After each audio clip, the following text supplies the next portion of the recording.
All right, WWE, the Thunderdome. The Thunderdome has made its appearance on SmackDown. We've seen a lot of reviews going back and forth on this one. I gotta say, the one thing that will stick out and the one thing I love about this is the entrances.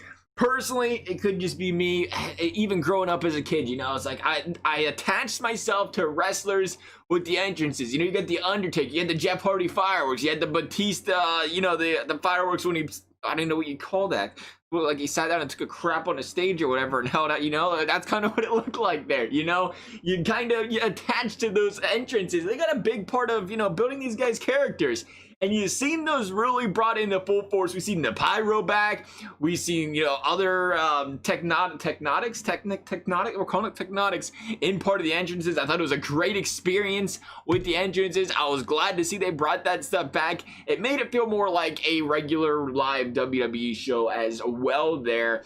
And then, you know, the other big glaring thing was, you know, the people in the crowd, the Zoom call crowd, which I've seen people talk about, and understandably so, you know, it's like, well, the crowd doesn't really react, or they seem bored or delayed. Well, the problem is, if you remember, it's the NBA, right? The NBA tried something similar to this with the people in the crowd. And the problem is when you have all these people on a call watching at home, there's a delay. There's going to be that slight delay. And the best you can do is try to minimize that the most as possible. But if there's a 3 or 4 second delay, you're getting a 3 or 4 second delayed reaction by those guys, right? So that's kind of that's a difficult thing that WWE have to figure out, and other, you know, sports in general that want to try to do this kind of viewing experience here has to figure out. So we have to give WWE some time there, try to get that worked out. But I'm a big fan of it. I'm a big fan of them trying. They are trying to make this the best experience possible for the fans, doing with what they can in current situations. I love it. But the one surprising thing besides the Thunderdome last night on SmackDown was, of course, this Jeff Hardy AJ Styles Intercontinental Championship match.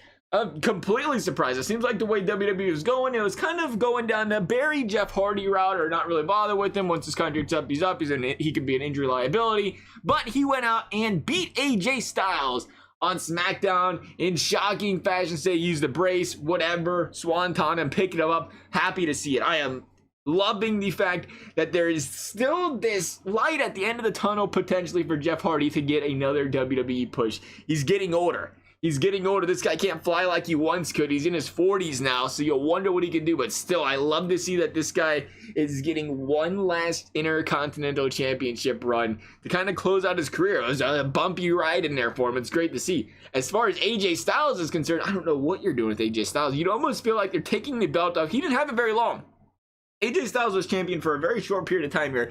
You would almost think they're considering building him up for some sort of, you know, WWE or Universal Championship match here. Maybe even going back to Raw or something. You wonder, you know, what they got going for the after Braun Strowman and Bray Wyatt. They don't really have another person to jump and fill that gap right now. So maybe they're trying to get AJ Styles back in that picture here temporarily. I think that might be what they're thinking here. When SummerSlam ends, they end that one story, they go to the next. That could be the answer there why AJ Styles is losing a championship out of nowhere. Still surprising. SmackDown instead of SummerSlam. Maybe we see some sort of surprise thing out of AJ at SummerSlam. We'll see. That's our thoughts on it. Would love to hear your guys' though. Thank you guys for watching. We'll see you next time.